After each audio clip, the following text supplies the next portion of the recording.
मैंने कभी भी ऐसा नहीं सोचा था कि मेरी जिंदगी की सबसे बड़ी हकीकत ऐसी होगी और मैं इतना बेबस हो जाऊंगा।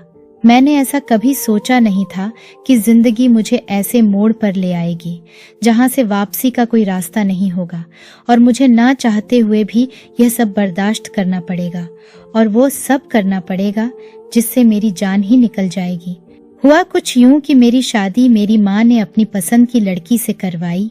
शादी के कुछ दिन बाद ही मैं विदेश चला गया। यूं तो सब कुछ ठीक था, लेकिन कुछ दिनों बाद घर से फोन आने लगे। मैं लगातार फोन आने से तंग आ गया था, क्योंकि अब मेरी पत्नी रोज फोन करके मेरी माँ की शिकायत लगाती कि पड़ोसी से मेरी माँ का चक्कर चल रहा है, कहीं वह हमारे मुंह पर कालिख मलकर भाग न जाए। मुझे यह सब सुनकर बहुत अजीब लगता था और अक्सर मैं अपनी पत्नी को ही बुरी तरह से बातें सुना देता था। उधर मेरी माँ भी मुझे रोज फोन करती, लेकिन वह तो अपनी बहू की तारीफों के पुल बांध देती थी, जिसे सुनकर मैं हैरान था। अब मैं अक्सर अपनी पत्नी को डांट देता था और इसी बात पर अब हमारी लड़ाई रहने लगी थी। कई दिन वह मुझसे नाराज रहती, लेकिन फिर मैं उसे मना ही लेता था और उसे समझाता था कि मेरी माँ ऐसी नहीं है और उनके खिलाफ मैं कुछ भी नहीं सुन सकता। मेरी बातें सुनकर मेरी पत्नी चुप हो जाती थी। वह दबे दबे शब्दों में मुझे मेरी माँ के बारे में बहुत कुछ बताने की कोशिश करती थी, जिसे मैं इतना जरूरी नहीं समझता था और उसकी बातों को नजरअंदाज कर देता था। लेकिन अब मेरे दिमाग में वह बातें आने लगी थीं जो मैं सोचना नहीं चाहता था, वहीं अब मेरे दिमाग में घूम रही थी। मैं बहुत ही परेशान हो चुका था और सोचता था कि मेरी पत्नी तो मेरी माँ की शिकायत लगाती है और मेरी माँ उसकी इतनी तारीफ करती है, ऐसा कैसे हो सकता है। मुझे अब हैरानी होने लगी थी और इसी परेशानी में बहुत से दिन गुजर गए और फिर मेरी पत्नी के फोन आने बंद हो गए। अब वह माँ की कोई शिकायत नहीं करती थी। जब कभी उसका फोन आता तो मेरे हाल चाल पूछकर फोन काट देती थी। मैं अपनी पत्नी के इस रवैये पर हैरान था कि उसे इतनी जल्दी अपनी गलती कैसे समझ आ गई। मेरी पत्नी की सब बातें और उसका उलट मेरी माँ का मेरी पत्नी की तारीफ करना।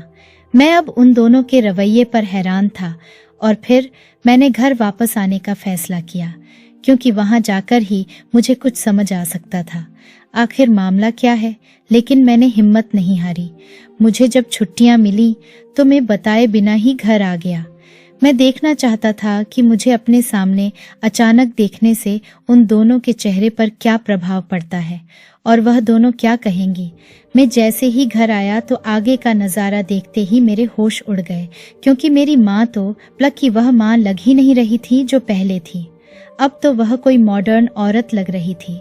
माँ ने अपने आप को बहुत बदल लिया था और वह भी कैसे, यह सोच उसी समय मेरे दिमाग में आई। जब मैं अपनी माँ को देख रहा था तो माँ की नज़र मुझ पर पड़ी। वह घबरा सी गई मुझे ऐसे अपने सामने देखकर और फिर खुद पर काबू पाते ही हंस पड़ी। मेरी आवाज़ सुनकर मेरी पत्नी भी आंगन में आ गई और मुझे बेयकीनी नज़रों से देखने लगी। उसकी खुशी उसके अंग अंग में फूट रही थी। मैंने भी उसे देखकर मुस्कुरा दिया था, क्योंकि मैं उसे काफी दिनों बाद देख रहा था। और फिर यूं ही दिन गुजरते गए।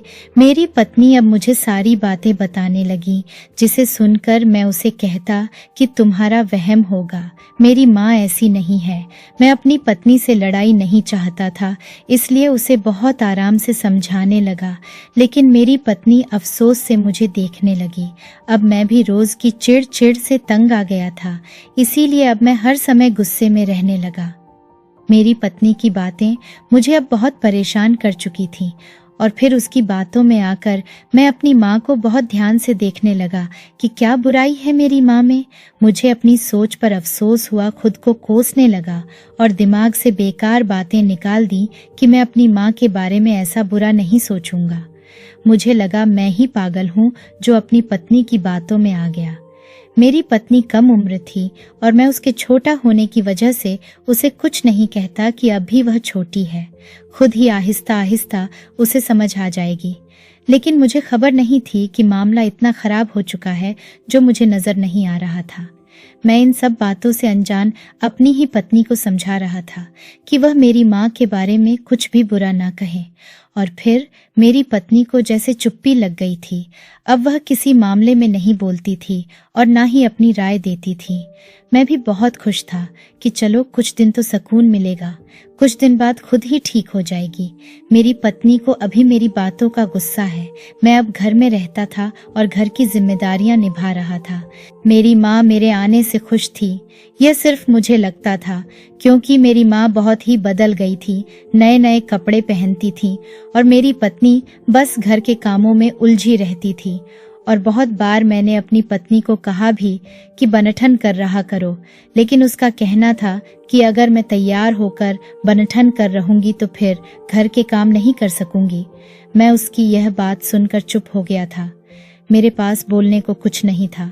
सही तो बोल रही थी वह, और मैं उसे कहता भी तो क्या कहता। मुझे अब दोनों का रवैया समझ नहीं आ रहा था।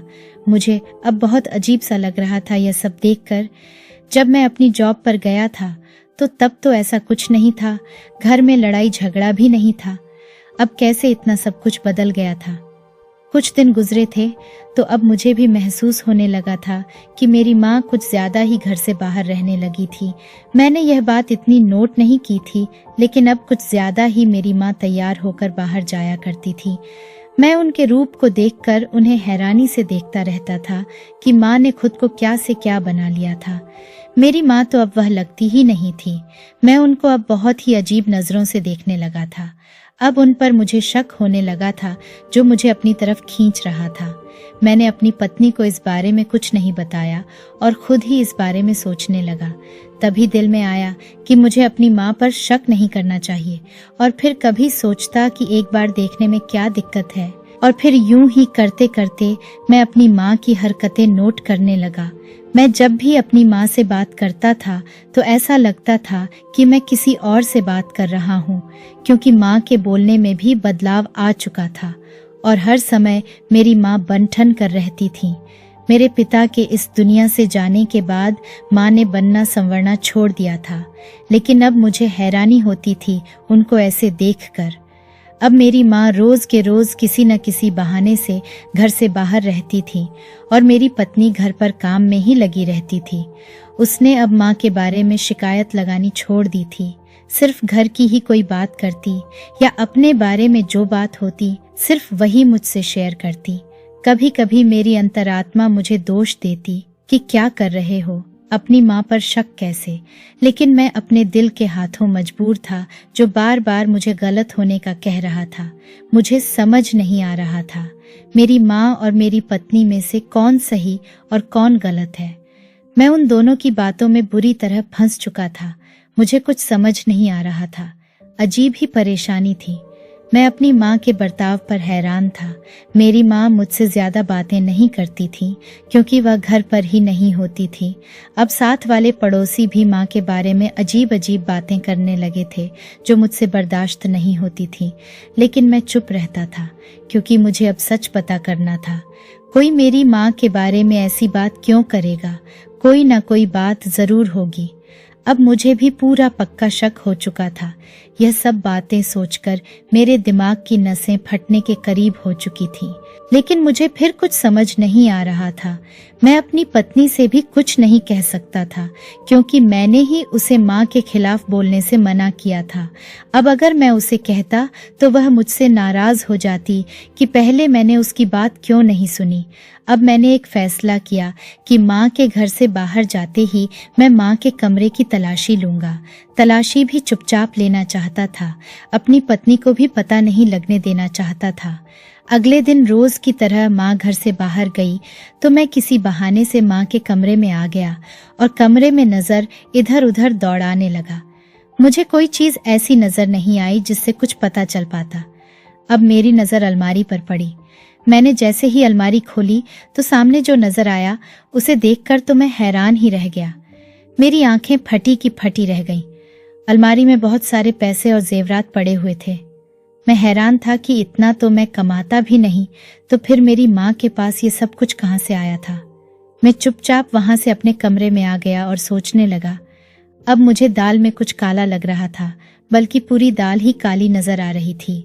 मैं पूरी तरह से शक के समंदर में डूब चुका था और अब मुझे बहुत ही बेचैनी हो रही थी।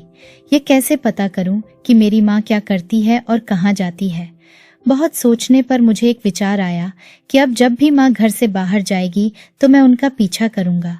मुझे अब सच जानना ही था, चाहे जो भी हो जाए। मेरी पत्नी को कुछ भी नहीं पता था कि मैं क्या सोच रहा हूँ और क्या करने वाला हूँ। उसे मैंने किसी भी बात की भनक भी पड़ने नहीं दी थी। खुद ही सब फैसले तय करके बैठा था कि मुझे क्या करना है और क्या नहीं। अगले दिन माँ रोज की तरह तैयार होकर घर से निकल गई और मैं भी अपनी पत्नी को किसी काम का कहकर माँ के पीछे निकल पड़ा। मेरी माँ की चाल ढाल भी बदल गई थी। वह किसी मॉडल लड़की की तरह चल रही थी। मैं भी उनके पीछे ही था। मैं उनका पीछा इस तरह से कर रहा था कि उनको मेरा पता न लगे कि मैं उनके पीछे ही हूँ। माँ पता नहीं कैसे कैसे अजीब रास्तों से जा रही थी जो मेरे लिए नए थे। वह एक सुनसान सी जगह थी, लेकिन मैंने हिम्मत नहीं हारी, खुद को थकने नहीं दिया और लगातार माँ का पीछा करता रहा। आखिरकार माँ एक पुराने घर के सामने रुक गई और माँ रुकने के बाद अपने आसपास देखने लगी कि कोई देख तो नहीं रहा। मैं माँ को ऐसे खड़े देखकर छुप गया था ताकि उनको मैं नजर न आऊं। माँ खुद को संतुष्टि देकर उस पुराने घर में घुस गई। मैं माँ को यूं देखकर हैरान था। चोरी छुपे यूं आना और ऐसे किसी के घर में छुपकर जाना मुझे कुछ समझ नहीं आया, लेकिन मुझे यह सब अजीब लग रहा था। कुछ तो गलत होने वाला था जो मैं नहीं जानता था। अब मैं भी इस घर में जाने को सोच रहा था कि इतनी ही देर में दो हट्टे कट्टे मर्द उसी घर की तरफ जा रहे थे। मैं उन्हें देखकर रुक गया। वह देखने में अय्याश किस्म के लग रहे थे। मुझे माँ पर बहुत गुस्सा आने लगा था। मैं जो ऊपर वाले से प्रार्थना कर रहा था कि कुछ ऐसा ना निकले, लेकिन अब मुझे वही होता हुआ नजर आ रहा था जिसका मुझे डर था। यानी मेरी पत्नी मुझसे सही और सच बोलती थी और माँ के बारे में सही शिकायत लगाती थी। मैंने ही उस पर यकीन नहीं किया और उसे बुरी तरह डांट दिया करता था। अक्सर लड़ाई भी इसी वजह से होती थी। अब मुझे अफसोस हो रहा था कि क्यों मैं बिना वजह उस पर चीखा चिल्लाया और उसे डांटा। अब मैं भी हिम्मत करके उसी घर की तरफ चल पड़ा और घर के अंदर मैं बिना कोई आवाज दिए चला गया। सामने आंगन में बहुत से कमरे बने हुए थे। मैं सब कमरों को चेक करता हुआ जा रहा था, लेकिन वहां कुछ भी नहीं था। मैंने एक कमरे की तरफ देखा जहां से आवाज आ रही थी। मैं छुपकर उनकी बातें सुनने लगा और जो कुछ मुझे सुनने को और देखने को मिला, मुझे तो यकीन ही नहीं हो रहा था। ये क्या हकीकत मेरे सामने आई थी। मुझे यकीन ही नहीं आ रहा था कि मेरी माँ ऐसा कुछ कर सकती थी। वहां तो बहुत सारी लड़कियां बैठी हुई थीं जिनके हाथ और मुंह बंधे हुए थे। वह लड़कियां ज्यादा उम्र की नहीं थीं। मेरी माँ और एक लड़का एक साथ बेड पर बैठे हुए थे और थोड़ी देर बाद 4-5 आदमी उन लड़कियों को लेकर पीछे के रास्ते से निकल गए। मेरी माँ और वह लड़का दोनों बैठे हंस रहे थे और फिर मेरी माँ उस लड़के को कहने लगी कि अब बहुत देर हो चुकी है, मुझे घर जाना चाहिए। ये सब देखते ही मैं सब कुछ समझ गया था। मेरे कदम वापस हो लिए और बिना उनको बताए मैं उस घर से बाहर निकल गया और अपने घर की तरफ चल पड़ा। मुझे नहीं पता मैं कैसे अपने घर पहुंचा और कैसे खुद को संभाला। मुझे इतना गहरा सदमा लगा था कि मैं संभल नहीं पा रहा था। मेरी हालत बहुत अजीब थी। मेरी माँ कैसे मुझसे धोखा कर सकती थी? आखिर उन्होंने ऐसा क्यों किया? मेरा खुद पर अपना बस नहीं चल रहा था। मैं कुछ सोचने की हालत में नहीं था। जी चाह रहा कि अपने सर के बाल नोच डालूं। मैं बहुत ही तकलीफ महसूस कर रहा था। मुझे अब तक यकीन नहीं आ रहा था कि मेरी माँ ऐसा काम भी कर सकती हैं। मैं गुमसुम होकर रह गया था। थोड़ी देर बाद माँ भी आ गई और वह सीधी अपने कमरे में गई। मेरी पत्नी बार बार आकर मुझे खाने को कह रही थी, लेकिन मेरी तो सब भूख प्यास मेरी माँ ने उड़ा दी थी। अब कैसी भूख कैसी प्यास। मुझे लग रहा था कि मेरे दिमाग की नस फट जाएगी, लेकिन ऐसा कुछ नहीं हुआ। मैं बहुत तकलीफ में था। यह तकलीफ भी मेरी माँ की दी हुई थी। मुझे अपनी पत्नी पर उस समय यकीन कर लेना चाहिए था। मैं जब से माँ की असलियत देख कर आया था, तब से मुझे अपनी माँ से बहुत नफरत महसूस हो रही थी। इतना घटिया काम मेरी माँ करती थी, मुझे यकीन ही नहीं हो रहा था। और मैं उनको बहुत ही अच्छी और संस्कारी समझता था। मेरी माँ के जैसा कोई नहीं, मेरी माँ ऐसा नहीं कर सकती, ये शब्द बार बार मैं अपनी पत्नी से कह रहा था। मेरा यकीन, मेरा गुरूर, मेरा गर्व सब कुछ मिट्टी में मिल चुका था। मेरा जो भरोसा था अपनी माँ पर था, वह किरची किरची हो गया था। इतनी तकलीफ मुझसे बर्दाश्त नहीं हो रही थी। मेरी पत्नी अब मेरी हालत देखकर परेशान हो चुकी थी और बार बार मुझसे पूछ रही थी कि आखिर क्या हुआ है। अब मैं उससे क्या कहता। मेरा गुरूर जो मेरी माँ थी वह भी टूट चुका था और फिर पत्नी के बार बार पूछने पर मैंने उसे सब कुछ बता दिया। सब हकीकत बताकर मैं फूट फूट कर रोने लगा। मेरी पत्नी ने मुझे रोने दिया ताकि सारा गुब्बार निकल जाए और मेरे दिल को थोड़ा सुकून मिल जाए। मेरी पत्नी ने मेरा बहुत साथ दिया, मुझे संभालने लगी। मुझे दिमागी तनाव से निकालने में उसका बहुत बड़ा हाथ था। उसकी वजह से मैं अब नॉर्मल जिंदगी गुजार रहा हूँ, वरना कभी भी मैं ठीक नहीं हो पाता। मैंने अपनी पत्नी को सब कुछ बता दिया। मैंने उसे कहा कि मेरी माँ कम उम्र और गरीब लड़कियों को पैसों का लालच देकर उन्हें एक गलत काम करवाने वाले गिरोह के हाथों अच्छे दामों में बेचती है और इस तरह मेरी माँ इतने पैसे कमाती हैं और उन्होंने यह अपना धंधा बना रखा है और जिनके हाथों लड़कियों को बेचती है उनमें से एक आदमी के साथ मेरी माँ के गलत संबंध भी है। यह सब मेरे लिए बर्दाश्त से बाहर था। मेरी माँ के पास इतना पैसा और जेवरात कैसे आए थे, इन सब सवालों का जवाब माँ की सच्चाई जानकर पता चल गया था। कुछ दिन तो मैं अपने होश में ही नहीं था क्योंकि मेरे दिमाग को बहुत बड़ा झटका लगा था जिसे संभलने में समय लगना था। और हमने माँ को यह नहीं बताया था कि मुझे और मेरी पत्नी को सब पता लग चुका है। मेरी पत्नी तो सिर्फ शक करती थी क्योंकि मेरी माँ रोज रोज नए नए कपड़े पहनती थी और मेरी पत्नी को घर की नौकरानी बना रखी थी। तभी मेरी पत्नी को माँ पर शक हो गया था और वह बार बार मुझे फोन करके यही बताना चाहती थी और मैं आगे से उसे डांट देता था। और मेरी माँ ने ऐसा ड्रामा किया कि मुझे अपनी तरफ कर कर रखा था कि बेटा तो मुझे गलत समझेगा नहीं, इसलिए मेरे सामने मेरी पत्नी की तारीफ किया करती थी ताकि मैं माँ को गलत ना समझूं और मेरा शक भी माँ पर ना जाए। मेरी माँ ने बहुत ही घटिया काम किया था जिस पर उन्हें कोई शर्मिंदगी नहीं थी। ऐसे लोगों को ऊपर वाला कभी माफ नहीं करता जो दूसरों की जिंदगी बर्बाद करते हैं। उन मासूम लड़कियों का क्या कसूर था जिन्हें यह दरिंदे लोग पैसे के लालच में बेच देते हैं। कितने घर यह लोग बर्बाद कर चुके हैं। इन लोगों को जिंदा रहने का कोई हक नहीं है जो इतने दरिंदे बन चुके थे कि उनको पता ही नहीं होता वह क्या कर रहे हैं और कितनी लड़कियों की जिंदगी के साथ खेलकर अपना पैसा और अपना काला धंधा चमका रहे होते हैं। ऐसे लोगों के जज्बात मर चुके होते हैं। ऐसे लोगों को कड़ी से कड़ी सजा मिलनी चाहिए और मैंने सोच लिया था कि मैं इन्हें इनके कर्मों की सजा दिलवाकर रहूंगा। मैंने पुलिस वालों को सब कुछ बता दिया था और उस जगह के बारे में भी बता दिया था जहां पर यह गंदा काम किया जाता था और उन मासूम लड़कियों को जहां लाकर कैद किया जाता था। मैं तो यह सोच सोच कर ही कांप उठा था कि कितनी बेटियों की इज्जत कुचली गई होंगी, कितनी मानें जिंदा ही मुर्दा हो गई होगी, कितने घर बिखर गए होंगे। ये सोच मेरे दिमाग में आते ही मेरा कलेजा मुंह को आने लग जाता था। मैं मर्द होकर यह सब बर्दाश्त नहीं कर पा रहा था और जिन पर यह सब बीता होगा उन पर क्या कयामत गुजरी होगी। और फिर मेरे घर पुलिस आकर मेरी माँ को ले गई। मेरी माँ मुझे हैरान होकर देख रही थी, लेकिन मैंने उन्हें नज़रअंदाज कर दिया और पुलिस वालों से कहा कि आप इनको अभी यहाँ से ले जाएं। मेरा इतना कहना था कि मेरी माँ समझ गई कि उनकी हकीकत मेरे सामने खुल चुकी है और फिर वह चीख चीख कर मुझसे माफ़ी मांगने लगी। मैंने बस इतना कहा कि इनको ले जाओ यहाँ से। माँ के जाने के बाद मेरी हिम्मत जवाब दे चुकी थी और मैं शिद्दत से रोने लगा।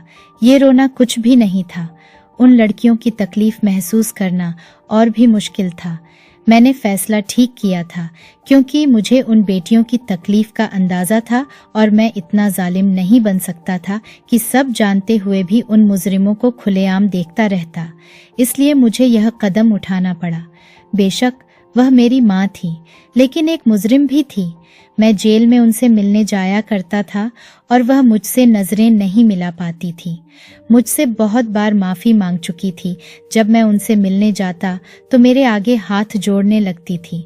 अब वह खुद अपने के पर पछता रही थी। मैं उनसे यही कहा करता था कि ऊपर वाले से अपने पापों की माफी मांगो, शायद वह आपको माफ कर दे। उन्हें अब शर्मिंदगी थी और कई बार इस बारे में माफी मांग चुकी थी। लोगों की जिंदगियों से खेलना आसान होता है, लेकिन किसी को इज्जत की जिंदगी देना बहुत मुश्किल होता है। इंसान बहुत जल्द ऊपर वाले की पकड़ में आता है। इसीलिए किसी के साथ भी, चाहे कोई छोटा हो या बड़ा, किसी के भी साथ बुरा नहीं करना चाहिए, क्योंकि तुम जो करोगे वैसा ही भुगतोगे। अब मैं अपनी पत्नी के साथ एक अच्छी जिंदगी गुजार रहा हूँ, लेकिन मेरी जिंदगी में कमी जरूर है। वह कमी कभी पूरी नहीं हो सकती।